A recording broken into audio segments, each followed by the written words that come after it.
All right, welcome back, everybody, to episode 3, take 2. This is going to be out a day later since I had a little oopsie and didn't record anything. So it's just going to be me and Frank today. Frank, you can say hello to the people. Hello. What's up? So we were going over some things that happened because there hasn't been too much news, obviously, because not many sports are going on, and even with the NBA, most of the news right now is just updates, and we actually got quite a few updates on what the playoffs are going to be looking like. So before we get there, the NBA's return to play plan is that the end of June, training camps are going to start. They're going to be held in Orlando at the ESPN complex. Then return to play will begin July 31st. And it's going to consist of 22 teams. And what they're going to do is they're going to have the 22 teams down there play their final 8 games. But if someone is on that schedule that isn't down there, they will be replaced with like one game back, taking the team that is down there. So you're going to only play teams that are down there. For example, if the Hawks are your second game on your, of those 8 games left on your schedule, it's just going to move those 2 games back, and you're going to get, say, like the Spurs and then the Clippers, and then that Hawks game just won't be played, and you'll skip over it to the next one. So, I'm just curious, what are your thoughts on this, Frank? Just in terms of the 8 games, I guess. I like it personally because, as I talked about in a previous episode, that I thought it would be fair to give teams, my first proposition was 5 games, the remaining 5 on their schedule, and that would allow for any teams on the bubble and for teams that are locked into the playoffs to move within their conference. And for those bubble teams to maybe have a chance to try to claim that 8 seed. So I like this and their format, how they're doing it, because it is 8 games. And not only does it allow for the 2 things that I just said, but also some kind of maintenance games to get people back in the shape. I'm assuming a lot of the players have stayed in shape. A lot of players have their own indoor courts, but there are probably some players that have slacked. I wouldn't doubt a lot of us have. It's been a few months. So I like the format personally. And yeah, I like also who they selected to get in. Instead of just making it 8 in the West and 8 in the East, they only allowed the Wizards in from the East. And they allowed more Western teams because the West is typically better. So I like how they didn't just take like an even amount from each, and they took more of, they're trying to get the best teams in there, kind of what I'm getting at. So I like it personally. Yeah, I think 8 games is smart because they're gonna need time to play before they get into the playoffs, and they what they're doing is they're gonna have games back to back. I think only a couple though, but most of them are gonna be each day. There's gonna be games played. So these 8 games should be played out over the course of 2 weeks. So mid-July, the playoffs should begin. And as you pointed out, they want to try to make it fair for everybody. And while we were hoping that they would do the World Cup format, I think just in terms of how teams have played so far this season, it'd be unfair to give an advantage to those that weren't playing well. And if they went to the World Cup format, it could really be detrimental to some of the teams that earned that higher seed after, I think they played over 60 games so far this season. Depending on where you're at, it's like 67 to like 64. So you played more than 3/4 of the season, and it wouldn't be fair to be bumped out of one of those spots. So I think what they're trying to do is be fair to the teams that are out, that had a real chance at making a push over the last few weeks to get in, and also be fair to those that played well all season rather than just throwing this new format together. So the playoff format is the teams are going to be seeded 1 through 8 in each conference, like normal. Seeding is going to be determined by win percentage. So normally they go into tiebreakers and this and that, but since not everybody's played the same amount of games, they're just going to go off based on win percentage. So right now, if we look at the West, I think the Mavericks are 3 games back of the Rockets in the loss column. Yeah, so the Rockets have 24 losses and the Mavs have 27. Essentially, the NBA is saying, like, look, if you had a tiebreaker, we're not going off wins, it's win percentage. The Mavs had an advantage to win 3 more games this season and didn't do it. So without doing that, I think that just makes more sense that they do it by win percentage. Yeah, I would agree with everything you said there. And specifically when you were talking about the higher seeds and they played to earn their spot, and unfortunately they won't have their home court advantage, at least for the time being, but you know, they're fighting and they fought for a place to where they expect to be playing an 8 seed. They expect to be playing a lesser team. So I think if they were to go with that World Cup idea, as fun as it sounds and it looks, and I think we can all agree that this format that they implemented instead is more of a fair idea, and compared to that World Cup idea where you have like the Lakers playing 4 other teams in their own group, and they don't really feel that number 1 seed advantage. So yeah, the NBA just had to really account for what teams have done so far this season rather than just scrapping it. Although I think now would be the time to try something, but I'm hoping that since everybody's been home, a lot of people read these ideas and heard about these ideas. And I'm hoping that maybe they'll be more open to a World Cup format going forward. So hopefully, I don't know if that has to be done through collective bargaining agreement too, because that's definitely going to mix up playoff money, and you're going to have to somehow settle that because not more players are going to be getting paid for those games, but also I think more games will be played, but less. I don't know. It'd be confusing. That's left for somebody else to deal with, but yeah. I don't think he could just make the change like that on the snap of the finger. I think the owners would be for it.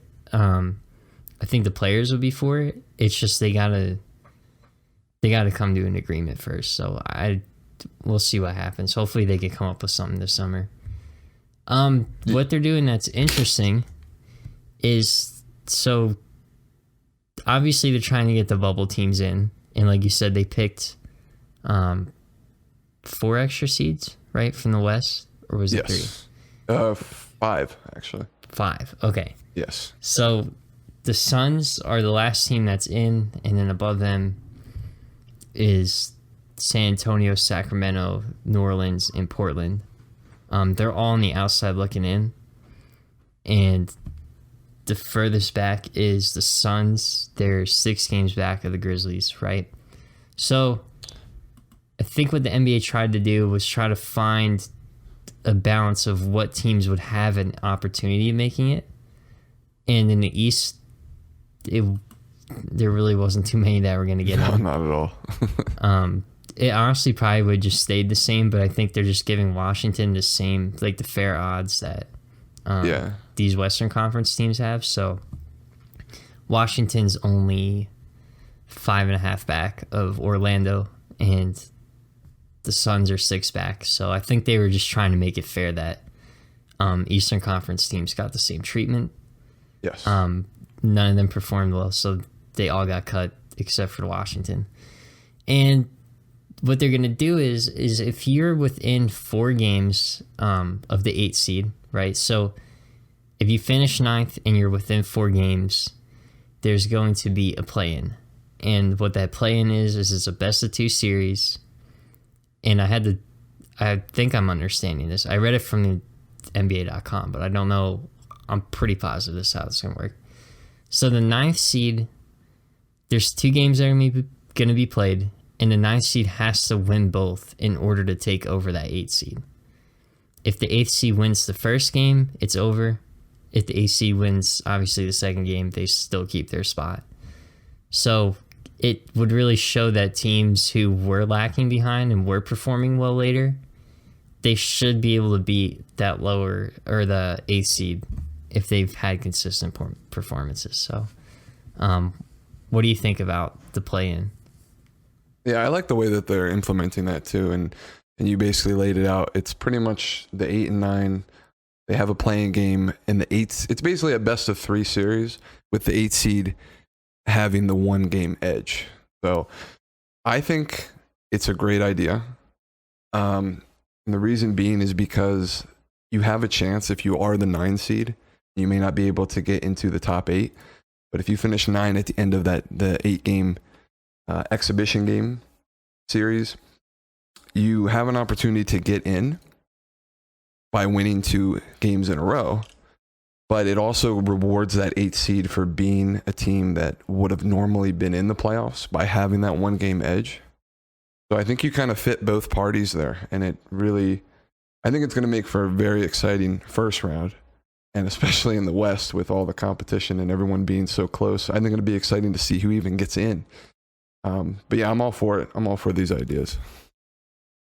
Yeah, I like it too. Again, it just goes back to like rewarding people who played well all season long and not throwing people to the side who started playing better as of late. So I feel like this is a good compromise. And if you're not within 4 games, if you're 4.5 games back, 5, 6, whatever it ends up being, you're out. There's no play-in tournament. So looking at a team like Washington, it's like you got to go down there and really play hard if you want to even have a chance of getting in, because I don't even think they could take over that seed unless something dramatic happened. Like Orlando just lost every game while they were down there and the Wizards won every game. So yeah, that's a big push they got to make for sure. Right. But the funny thing is I posted in our little thing the odds of these teams making the playoffs and missing the playoffs. And I think it plays out kind of how we're talking. So the Nets have the best odds to make the playoffs. And if you look, they have a 6-game lead over Washington. And Washington's the only team on the outside looking in. So there's way less of a chance of them getting bounced. But then if you look down further, a lot of these Western Conference teams are all jumbled up. So I could read the odds, actually. So the Nets are negative 3,500 to make the playoffs. And this is on FanDuel, by the way. The Magic are minus 1,900 to make the playoffs. Grizzlies to make the playoffs are negative 160. Pelicans make the playoffs are plus 420. Trailblazers, they're plus 460. Wizards, plus 900. Kings, plus 1,200. Spurs, plus 1,200. And then the long shot is the Suns with a plus 5,500 to make playoffs.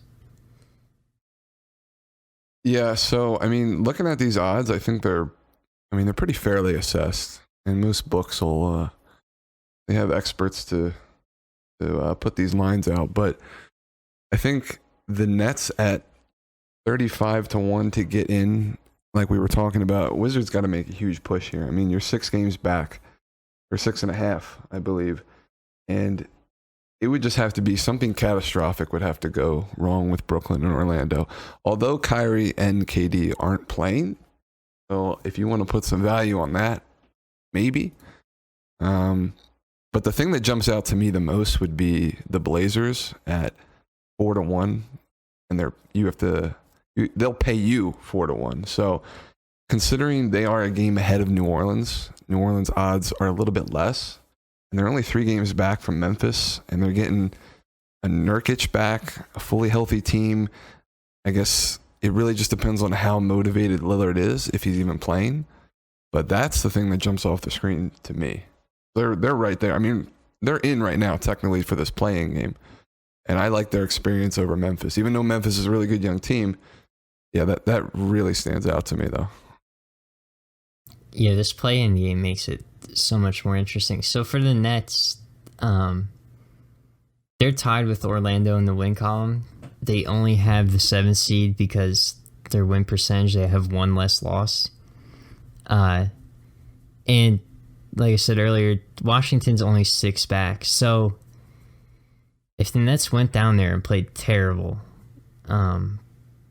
basically it would take, if I'm getting this right, I think it would take the Nets to go 6-2, or no, that would be to get even a tied record. Mm-hmm. So the Nets to get within 4 would not take much. They would literally just have to be 2 games better than the Nets while they're down there. Yes.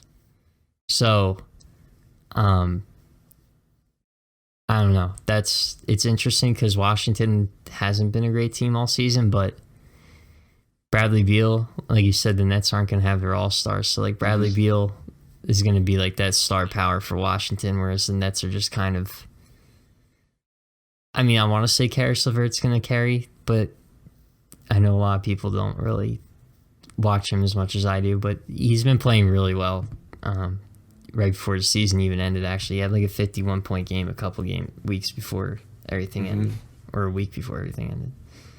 Orlando, again, they're kind of in the same boat as the Nets because it's only a half-game difference due to the loss.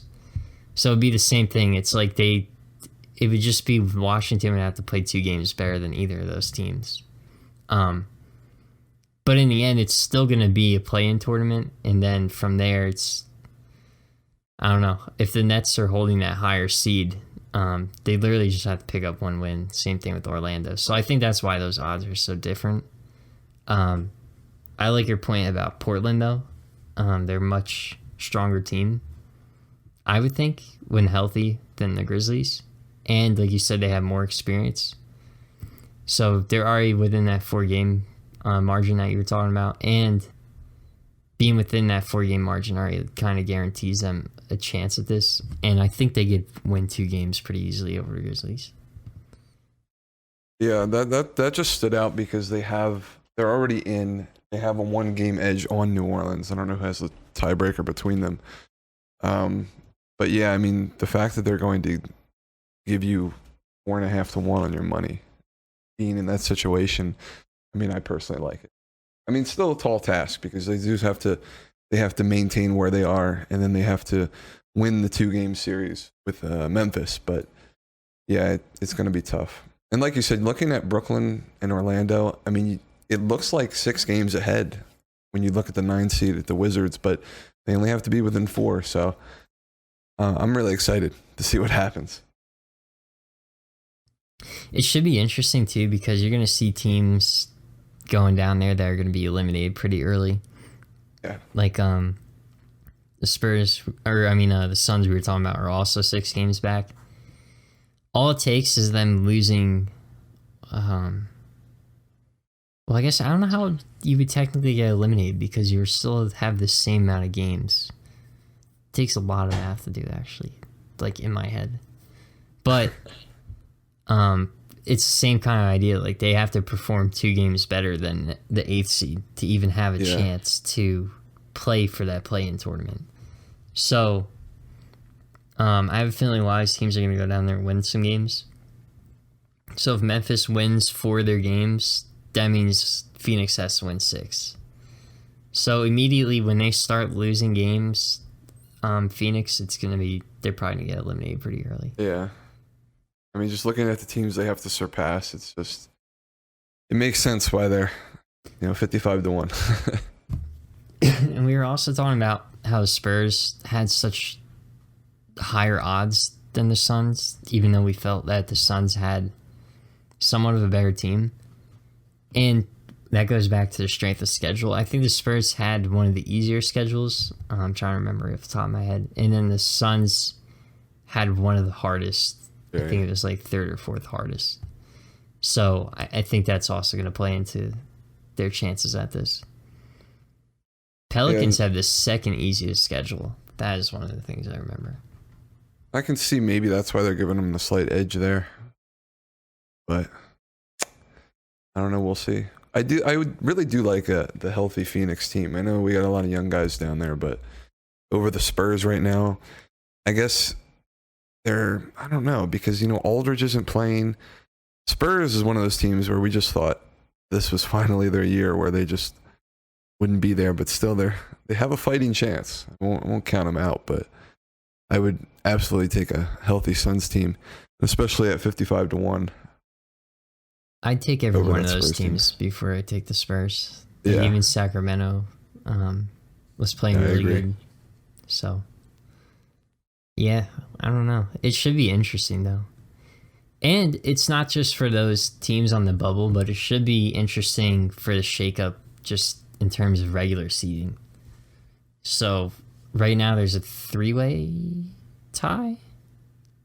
No. Yeah. 3 teams have 40 wins in the West, but that Dallas, they have 3 more losses than both OKC and Houston. But Utah only has 1 more win than both OKC, Houston, and Dallas. So, you could potentially see the Jazz slide pretty far if they didn't play well. Yeah, now it's based on win percentage. It's all about just getting those wins in, because some of these teams they might have the advantage in the loss column, but you don't want to lose games because it's going to lower your win percentage pretty hard.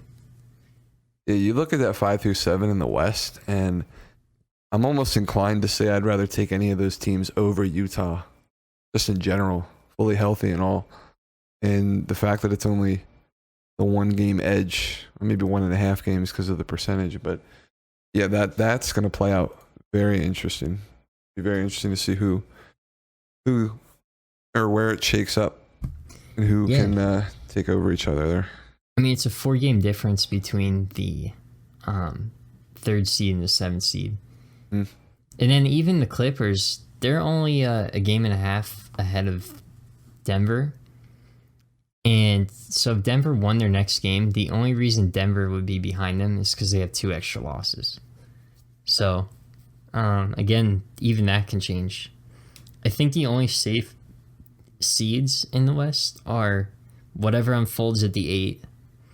So the 8's going to be Memphis, Portland, the Pelicans, and then, I don't know, Sacramento, San Antonio, and Phoenix is kind of iffy for me. But it's guaranteed to be one of those teams, either the bubble team or the Grizzlies, and then the Lakers are going to be the one. After that, I think it's kind of this can just change so drastically. Yeah, I mean that I didn't even look at the 2 seeds up there. The 2 through 7 in the West is really up for grabs still, if you think about it. I mean, I think LA is going to definitely try to grab the 1 there, but I just think the Lakers going to be too easy for them to hold that, considering the edge, and especially Milwaukee. Milwaukee, again, something catastrophic would have to happen for them to just not have the 1 seed there. But the East, also the same thing. The 6 through 3 technically up for grabs. I don't see any of those bottom teams like Indiana or the Sixers grabbing that 2 seed. It definitely would be very difficult and extremely unlikely. But yeah, not only can the bubble teams have some interesting battles, but the whole seeding itself within the conference is going to be fun to watch. We didn't talk about this the other day, but what's interesting is so there is no home court advantage. Absolutely none. So do we see teams try to lose games just to get seeded differently? Because if you're trying to seed for like a 4 or 5 seed, who cares? Because getting that 4 seed isn't going to make a difference, right? So like, even if you're, like we said, the West is also close enough where a 3 and a 6 seed is only a couple games apart. Doesn't matter if you have that. Like, if you're one of these teams trying to dodge a certain team, it might be beneficial to you to lose some games or to win some games, just in terms of getting the right seeding that favors your matchup. So I didn't even think about that. Yeah, I mean, considering there is going to be no advantage for either team, and you're just playing either winning or losing to have a matchup you want, I could see that as a tactical, something that they want to implement. I mean, you look at the Sixers, who are locked into a 6. They can't drop below that. I think, I mean, as a Sixers fan, personally, I'd rather see Miami than Boston. So in that case, they're going to have to win. But in terms of losing, I think you see more of that in the West with the 4 through 8 there, or 4 through 7. You know, does OKC want to go to Utah? Do they want to go to Denver? So that's a really good point, though. Because, like, if I'm Houston, I don't know if I want to play the Nuggets just because of how much of a problem they'll have covering Jokic with no center. Yeah. But if you drop a seed, you could potentially play the Clippers, who have awesome wing defenders, so I don't know if that helps too much, but they don't really have an inside presence that's going to kill them. Like, absolutely just destroy them. So that might be more favorable to them to play a team like that. Although I feel like they would just run the Nuggets off the floor because Jokic can't run anyway. So I don't know. But these are all things I feel like teams are probably thinking about. Like, where can we get in this in terms of seeding? Yeah, I'd like that. The two teams you pointed out there, because like, does Houston want to see LA? It's like you're playing the better team with the Clippers over the Nuggets, but again, they can exploit that weakness of Zubac and Harrell. It's like Houston can run that, but if they do push up and they go to Utah, or if they stay where they are and play in Denver, you've got Rudy and Jokic. It's like that is their weakness. Although the team does get weaker than the Clippers as a whole. So yeah, it's going to be interesting to see if they implement any of those strategies. Honestly, if I was the Rockets, the last team I'd probably want to see is the Jazz. I mean, obviously you don't want to play the Lakers, but that's I don't think that's happening. I don't think that's even a possibility. But because the Jazz are pretty athletic and they defend very well. And I don't know. I just feel like they also have a big enough inside presence that it's gonna be hard. But I don't know. Bogdanovich is out, so that really hurts the Jazz offense because they don't really have a lot in terms of just go get a bucket people. I mean, they have Donovan Mitchell, but after that, Mike Conley's had a down season. And honestly, I can't even name the next guy up. Maybe Joe Ingles? Joe Ingles, yeah. Yeah, so I don't know. And Utah is one of the only teams that beat Houston since they've gone to the no center lineup. Yes. But that was off a crazy buzzer beater by Bogdanovich. Yeah. So I don't know. It should be really interesting. What I think we had sleepers. One of them was who's poised to make a playoff run. I feel like we kind of talked about the teams that are currently on the outside looking in. Yeah. So who out of these teams do you think is poised to make a run in these playoffs? I mean, if I'm looking at just from the teams that are currently seated in a playoff position, I like Dallas. I mean, they've been hit with the injury bug this season. I mean, Luke has been out for a little bit, and then when he returns, Porzingis has been out. And when they're both on the floor, I mean, that team, I believe, as a season for the whole, they have the number one efficient offense in the entire league. And they can just put on a show. And they have a whole solid team. I mean, I think as far as being an elite contender, I don't know if they're quite there yet. But considering they're both not even 24 years old yet, they're a young team. I think they are ready to make a statement now.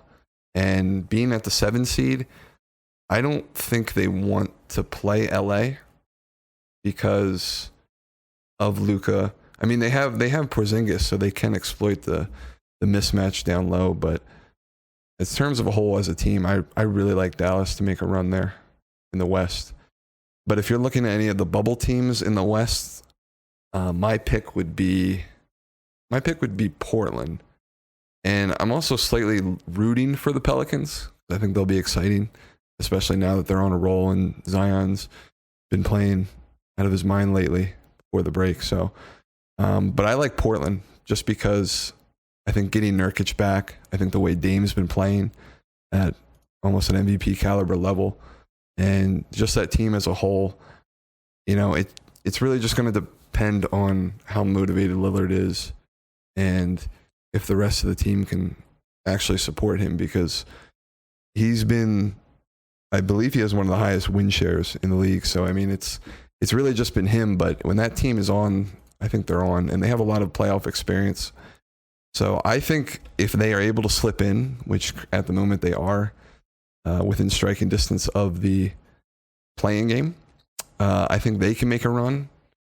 But I would say Dallas. Dallas would be my team. Yeah, I really like Dallas too. I have a couple other teams I'm looking at. So the Thunder they've played way above expectations this year, but that's such a team of like veterans and just kind of like go about doing your job people or players. So to me, I think that this new whatever format, whatever you want to call it, it's going to be like a strange experience. But Chris Paul is such a guy that's good, like he has people on task on like what we're here to do. No, like all the time. So I kind of like him leading the charge against one of these top teams and maybe getting an upset. I don't know about the Clippers.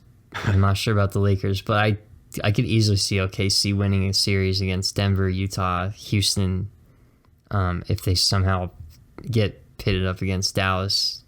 I wouldn't count them out at all.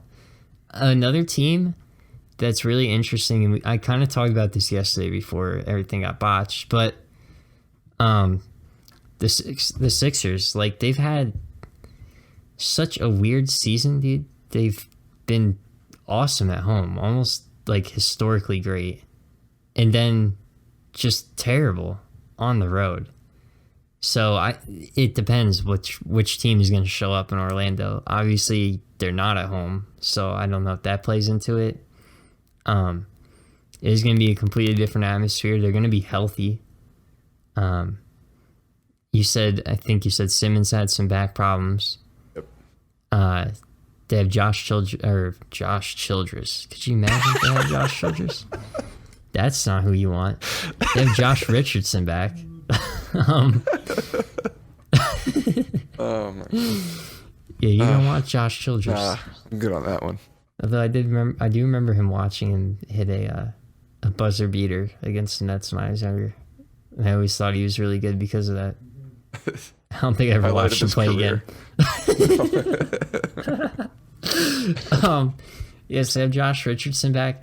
The only thing is, and I'll let you speak on this more because this is the team you follow the most, and obviously, but like, there's just something wrong with what they're doing, and to me, it all starts with their dual center lineup they try to run with Al Horford, and Al has just not. He hasn't fit whatever they're trying to do. It's weird though because I feel like it should have worked and it should work, but it's just. I feel like they'd probably be better off just moving Tobias down and then putting in another wing player. Like even if Thibault's in, I don't think he's like known for being a 3-point threat or any kind of offensive threat. At least not crazy, but it's another defender in there, and you have a guy spreading the floor at least, and who's quick enough to move around people on offense. Not to say Al isn't, but just he's not shooting the ball well enough in his situations, not really contributing enough to make me think he should be in the starting lineup. I think he'd be better coming off the bench and just letting Embiid have more time to, rest, because Embiid's not exactly the most healthy person in the world either. So, what do you think about all that? Yeah, I mean, I agree with the points that you made. The last game that I went to was against the Clippers, and it was right before the All-Star break. And before that game, Brett Brown basically said, we're going to try something different. We're going to try Al coming off the bench, and we're going to slide Tobias down. I believe Glenn Robinson, the third started at the 3. And They won that game, I think. Yeah, we held a double-digit lead almost the entire game. I remember watching that. And again, we were at home, so I didn't really think we would lose. But it was a tough test because it is the Clippers. But it's just there was something going on between Elton Brand and Brett Brown, and I think if Brett Brown, he wants to have Al coming off the bench, and it just works so much better because you don't have two big men down there. When Ben doesn't have the ball, he's pretty much useless. So they can double team Joel when the post up starts happening. And having Al down there also just clogs everything up because you have three people above or 6'10" or more. So having Al come off the bench is a great rest for Embiid. And it's a solid veteran player, someone who can play the center position. And also, like you talked about, this season he's taking like 4 or 5 threes a game. And I don't remember him doing that much in Boston. I believe last year he was shooting a 40% clip from deep. Mm-hmm. And they just utilized him better. And I don't know. It's been disappointing. But I think Elton Brand has this, I don't know what you would call it, this ego about him. And he's just saying, well, we're paying Al, 35 million per year. I don't want him coming off the bench. And it's like, nah, dude, it doesn't work. Like, I know it's a lot of money, but you gotta do what's working, and what we have been doing isn't. It was a bad pickup from the start. I don't know. I thought I had some hope, but Al's just not. I don't think he was meant to just stand spot up the whole game. No. Like he needs to be included in pick and roll action and maybe a few post ups. But it's weird. Every time I've watched him, he's not even like. I mean, he spots up for 3, but most of the time he's spotting up for, like long twos along the baseline. Yeah. Or like a weird like elbow shot. Shots are considered bad in today's NBA, but they're especially bad when you're not hitting them, and that's what he does. He misses a lot of them. Yeah, and like you said, they're trying to put Simmons in like a dunker spot, and it's just like you have Embiid working on the post, Simmons, cutting along either like slashing through the lane or cutting along baseline, and then you got Al trying to spot up somewhere inside the arc. It's just like, dude, there's no space for this. So, it's tough. Honestly, I don't know why they don't just give Ben the ball and then do pick and roll with Embiid and just let Ben go downhill. Yeah, Ben's gonna have the ball in his hands to be effective and set up other teams. And I'm confused why we didn't just take the Milwaukee approach where just Giannis, you just play 5 out. Giannis has the ball, he's isoing, and now he has a jump shot, which is scary. And that's a different discussion for Ben, but I mean, it's a format that we can also run, and we just haven't implemented it. And I think with Ben, Horford, and Joe, it's like I don't think all 3 of them can be on the floor at the same time. Like if you're gonna run the traditional dual big, which we rarely see in the NBA anymore, besides like the Lakers and maybe Milwaukee, but if you're gonna run that, which is a lot of paint protection, you can't have Ben on the floor. I feel like you got to have somebody smaller and at least somebody that can space the floor for you. Well, the thing is, the Lakers. Well, a couple things. I think the Lakers have better, like parts that fit together. Like yes. AD can play power forward because that's the position he wants to play, and it's like natural to him, so it works out better. But I think he's a better shooter than Al, at least so far this season. Yeah, I would agree. He's much more athletic. So on the defensive end, he's never really like has a mismatch. Not to say Al does, but again, he's older and he's definitely slower than AD. So AD could like hold his own when he gets a guy that's kind of perimeter oriented. Yeah. He's just all around, obviously a better player. And the other thing too is, you talk about Brett Brown's coaching. I feel like people don't give Vogel enough credit. And he had two bigs when he was in Indiana with David West and Roy Hibbert. Obviously, I don't know. I wouldn't say they're better than AD and Dwight or AD and JaVale. Because I feel like those two kind of do the same thing Hibbert does. And obviously AD's way better than David West. But, like, he's taking a system, obviously changing it enough. But I think he has, like, the thing in place that makes two bigs work well together all the time. Because every time I watch him, it's like he has... And I don't know how he does it, but it's weird. He'll have AD setting a screen for LeBron, running a pick and roll, and then he'll have just Dwight hanging out on the other block. And the spacing is just so perfect because there's a guy in the corner. Like, there's never anybody in the way. And it works out where sometimes LeBron doesn't even use the screen.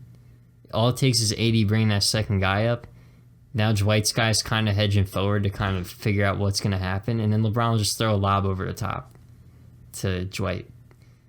It doesn't happen every play, but, like, there's little things like that where it's like you have LeBron, who's a great passer too, and obviously a better shooter than Ben, just orchestrating everything. And when you have a guy like that making the decisions, it's just everything just runs so much smoother. So yeah, I don't think the dual big lineup is impossible. You just really got to have the right pieces and a good coach, which, quite honestly, I don't think Philly has either. I don't think they have the pieces to make it work, and I don't think their coach is utilizing them correctly. I think we have the talent, and I think we've shown a lot of progress in recent years. I mean, at times it feels like we're missing something. I think the biggest thing we're missing is shooting. But yeah, like you said, I didn't even think about that, but I would agree. I don't think Frank Vogel gets a lot of appreciation for what he's done. And I think a lot of that is there might be some sort of narrative behind seeing LeBron, being the best player in the league and been the best player in the league for a long time. And you see what he did with Tyronn Lue in Cleveland. I think people just think LeBron is running the team, maybe. And there is a lot of talent there, so you have to give credit to that. But Frank Vogel is not a slouch. I mean, I think people forget about what he did with that Pacers team. I mean, 5 straight playoffs, back-to-back Eastern Conference Finals. So I really like him as a coach. I mean, they have a lot of talent there, but yeah, I think he is underappreciated. Yeah, and I think he has the respect of LeBron just from how many times he's played him in the playoffs. Yeah. And obviously he knows LeBron well enough at this point, what he can do. And I don't know. I think he's just a very smart coach. And I don't want to give him 100% of the credit. I want to give him a lot of the credit, but he has some awesome assistant coaches too. Like, I'm not sure any NBA staff is beefed up as much as that. Like, your assistant coaches are Jason Kidd and Lionel Hollins. Jason Kidd is an amazing offensive coach and, like, player development coach. Like, Jason Kidd's plays he draws up are so good. And then you got Lionel Hollins, who took the Grizzlies to multiple, right? Multiple Western Conference Finals? Or was Fizdale, did they switch off? I think Fizdale might have taken them to a couple. Yeah. I'm not entirely sure. Later half. He had a pretty good run with Memphis. Obviously not the same kind of run with the Nets when he got hired by them, but I would say he's not a bad coach. Especially an assistant coach. He's definitely a way better assistant coach than most coaches. So, yeah, no, they're stacked on that bench. Not only as players, but coaches for sure. I mean, Jason Kidd's got to love the fact that you have LeBron as your point man. I mean, that's just insane to think about. Yeah, I mean, I don't know. It's probably awesome for the players too to pick Jason Kidd's like mind about certain things. Yeah. There's no doubt that veteran presence helps. Sure. Yeah. So we have, well, the other day we did a little like intermediate segment or whatever, or on the fly one. I don't know what you want to call it. But I think that would probably be better off saved for when we do our next episode. Because it probably fits better there. But I wanted to chalk something up to you. And so I was thinking today, and I don't know why I was thinking about this, but does an Al Horford trade to the Rockets make sense for the Rockets? Wow. That's because they don't have a center, right? But if Al can spread the floor, he's a pretty good rim protector, good rebounder. I think like that solves any issues they'd have in terms of teams trying to bully them inside. And he's already doing it this year. He might as well just go fucking stand in the corner for the Rockets too. So like, and it's a better screen setter than I would think PJ Tucker. Not to say PJ Tucker's a bad screen center, but we talked this about yesterday. But I feel like the bigger you are, it's just so much harder to get around your body. Mm-hmm. Yeah. And like a 6'5" dude screening me isn't going to be anything crazy. Unless, yeah, I don't know. It's just, especially when Russell Westbrook's the guy dribbling the ball, like you kind of need the guy to get stuck because he's not just going to pull the three. So there's no need for that other dude to hedge really. But like if he's just going to try to run around you, having a guy that's going to get the other dude stuck pretty hard is, I think, useful. Yeah, there's a few teams where I was thinking maybe Al could fit, and especially being a Sixers fan, I'm already looking at this offseason of maybe trading him, but I did not think about the Rockets, and I'd like the fit because they don't have, like you said, they don't have a center. They don't have anyone to protect the paint, and I think Al gives them that quote-unquote center feel because he can easily play it. But you also get someone that, like you said, can defend, can set screens, and can shoot the three ball. Now, you probably don't want him chucking up as much as he is right now. And not that would happen because you have Harden taking half the shots anyway. But yeah, and Russ. They don't have and they don't have like a veteran on that team. At least that I remember. So well, I guess Russ would be in Harden. Yeah, I mean, Russ is 30 and Harden's 29. Yeah. But I think, that could definitely work for them. And yeah, it gives them all things that they need. It would just depend on what the trade would be, I guess. But to be fair, though, the small ball lineup hasn't really failed yet, like as miserably as I thought it would. I just think once teams get into the playoffs, they're going to be so much more controlled and just dump the ball down in every time with PJ Tucker down there. And the other hard thing is, who do they trade then? Because I think it'd be a great piece to add, but I don't know who you give up because in my mind, it's just like adding him makes sense. You can still play the really small ball lineup if you want to.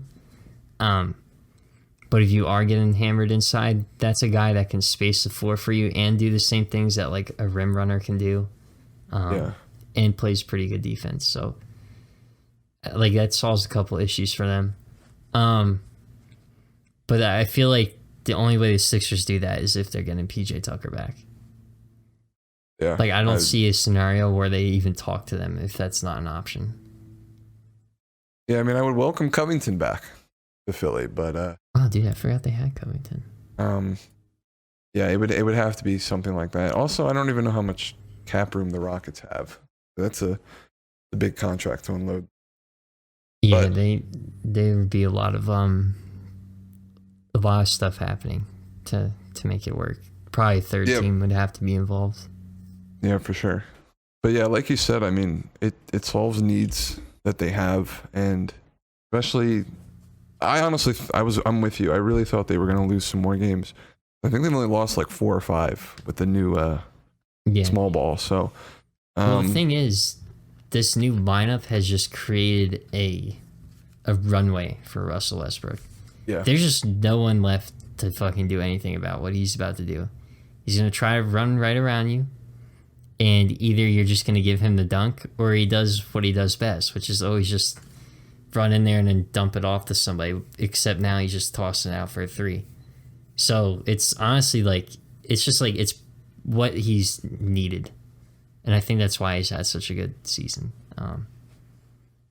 Yeah, and that's the other thing that I noticed was since they've transitioned to this new lineup, I'm looking at the box scores, and I think over like a 5-game stretch, Russ had taken like maybe like 4 threes total. So the fact that he's shooting less, because he's never been a terrific 3-point shooter, those shots are now going, like you said, towards the inside, or he's passing it out to other guys who are open. So it's just completely solved needs for them and made them into a powerhouse team. I mean, I thought they were before, but this has just opened it up for something that the league has become, which is a 3-point shooting league. So I don't think their rebounding's been as bad as people make it out to be either.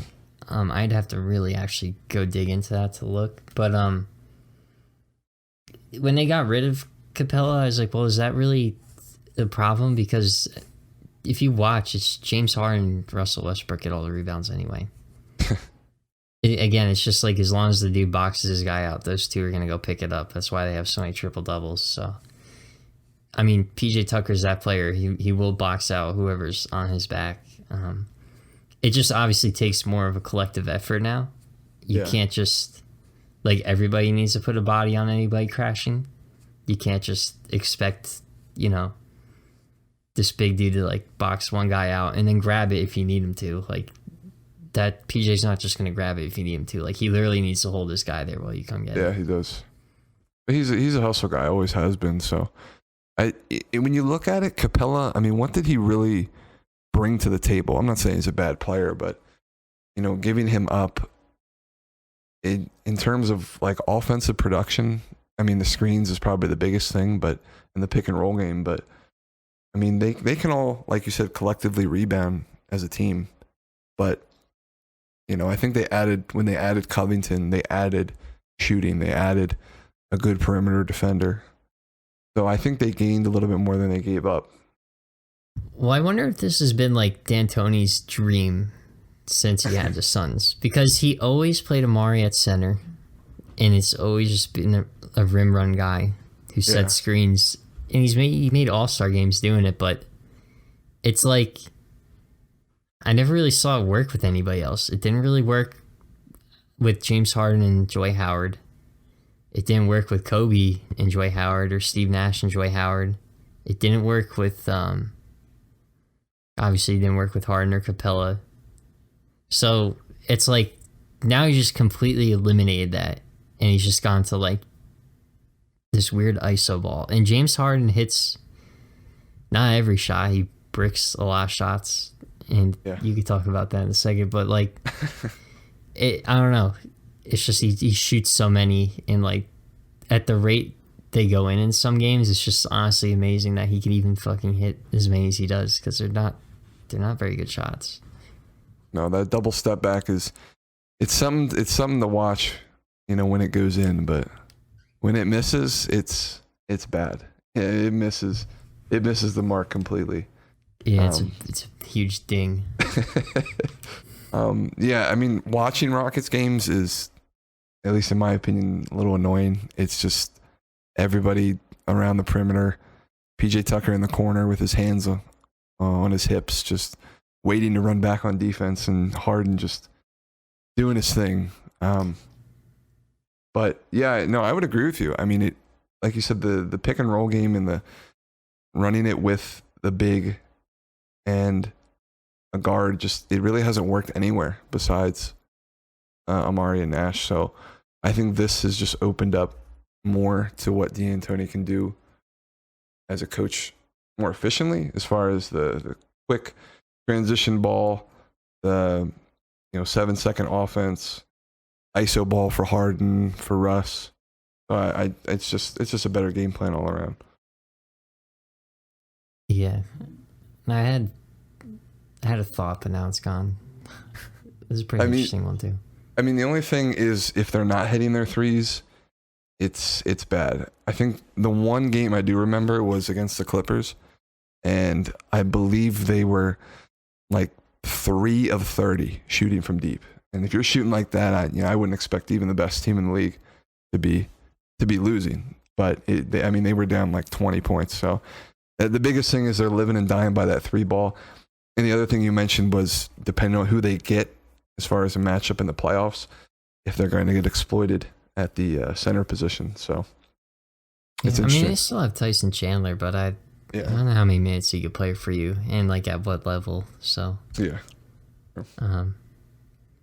it should be interesting. Man, I had a really good point, and it's just it has left my head.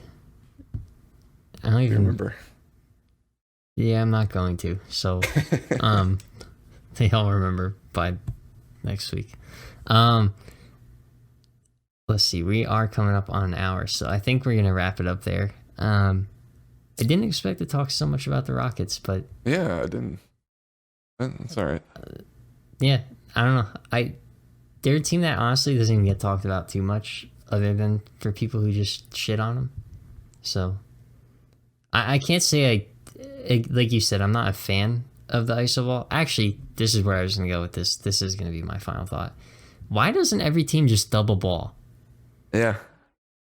I mean, I wouldn't double Russ, I guess, but like, why not just double Harden every time? He's unwilling to get rid of the ball, and there's been so many times where I see him finally pass it after they trap, because I only watched when was this? I don't think it was a Christmas Day game. Or yeah, I think it was Christmas Day. Because I think he had a bunch of points and made so many shots. And the Warriors finally started doubling in like this mid of the second quarter. I was like, why? Like, what made you wait so long? Why not just do that at the start? Like, why not make these other players score? That's what I don't understand. Because I've seen so many times where it works. You get the ball out of his hand, everybody's so like unsure what to do with the ball. Their ball movement is not the same as the Warriors. Like, not at all. No, not at all. At times it can be. I'm not going to discredit them completely, but it's never like, let's find the best shot. Sometimes a dude gets the ball wide open and they almost look around like, what am I supposed to do with this? And then they shoot it. Or they catch the ball and it looks like they're waiting for a guy to come and then they don't hit the open dude. It's just so strange when somebody hits them with a double, because it looks like the rest of the team has no idea what they're doing. Especially PJ Tucker. Like, he's really uncomfortable when he has to make a play. So, like, I don't understand why they don't just double and get the ball out of his hands to force someone like that to make a play for you. No, I'm completely with you there. I don't know why more teams don't just pick him up as soon as he crosses half court and you double him. And like, who else is going to beat you on that team besides like Russ? Exactly. You know, like, it's like, you're going to let Daniel House go off for 30? Like, okay. I mean, if he does, he does. That's what I'm saying. Like, why not? Like, why not just play the odds that are in your favor? And I'm not saying like completely give up on your defense and just hard double, but like, get the ball out of his hand, because it's just there's a lot of guys on that team are not comfortable with making a play. And I know from last year, I was so upset that the Nets were not doubling, and then we made this huge comeback, dude. And the last play of the game, we did it. Once we started doubling, we did it every time. Even the last play of the game, we doubled James Harden. He was forced to throw it over to Austin Rivers, and we said the hell with it. If Austin Rivers wins them this game, he does. Takes a three, almost airballed it. It barely caught the front of the rim. And I was like, that's the game plan. That's what every team should do. Obviously, if a guy's going off, you can usually tell. So, like, you can always just change it up and just go back to straight man. But I don't know why you let Harden drop 30 or 40 points. I guess because there's days where he is really inefficient, and it's like, I'd rather just have him chuck every shot. But eventually they start going in, so I don't know. Yeah, I mean, Russ and Harden are going to be your playmakers for sure. So, you know, you're doubling Harden, and I see Harden, he gets frustrated somewhat easily, especially if he's not getting his calls. I remember last year when the Sixers played them, Corey Brewer just frustrated the hell out of Harden and literally picked him up like full court. And I believe Harden got one of those elbow charges, and he just was flustered the whole rest of the game. I mean, this is a different Rockets team we're looking at, but yeah, I mean, make someone else beat you. If Daniel House, if Austin Rivers, if they're going to go off, let them go off. And, and you're right about PJ Tucker. I mean, he's expecting, he's sitting in that corner. I mean, I believe he's one of the best corner 3-point shooters in the league, but he's expected, if somebody does collapse down on a rush drive or Harden, it's like he's ready for that 3-ball. But when he's put in a position where he's in that corner and he's going to make a play or find an open man, like he's not posting up. He's not going to be running to the rim and playing under there. He's sitting in that corner and he's just waiting for a pass. So yeah, make someone else beat you. I'm all for that. Yeah, and the last thing too is like if you're doubling, I don't see why you don't just sag off Russ and just try to give him a 3, because you can easily play in between a guy that is the 3-point shooter and then Russ slashing and being able to pick him up. Obviously, there's no guarantee you recover, but if Russ wants to shoot threes, like I'd really try to pressure them into like letting him just take a bunch. So I think there's ways around it. I just don't know why teams don't. Maybe they do try. I don't know. I'm not an NBA coach. Who knows? Russ might destroy me if I try to draw something up. And granted, he does hit him, but historically, as a career, he's not one of the better shooters. So his game is inside. So I would be somebody to allow him to take multiple threes. So I would welcome that. All right. So I think that's going to wrap up this episode. I'm just going to, again, I apologize to anybody who's been consistently listening to us. We're usually out every Tuesday. This week, it's looking like it might be Wednesday or Thursday this comes out. We're going to be switching to a new schedule. We're going to be doing Sundays for recording. And then Monday morning is going to be our target time to have our podcast up. It might be Monday afternoon sometimes, but Mondays are going to be when the podcast is up. So that's going to be our new thing, is every Monday you can check us out. But first, I'll let Frank, where can they find you? They can find me on Twitter and Insta at Swainatra, SWAENATRA.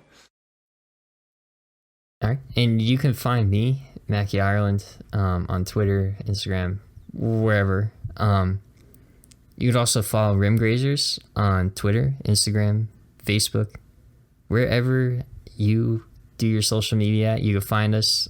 We post video clips from our podcast. Well, not video clips, but clips of recordings, so you can check out little snippets. And like I said, we're going to be trying to get up, or we're going to be putting up podcasts every Monday. This is so that we can get our 4th partner in crime in on this, and we can start having all 4 of us record each week. You can listen to us on Spotify, Anchor, YouTube, SoundCloud, and we just got approved to be on multiple other podcasting sites and are still getting approved to a bunch of others too.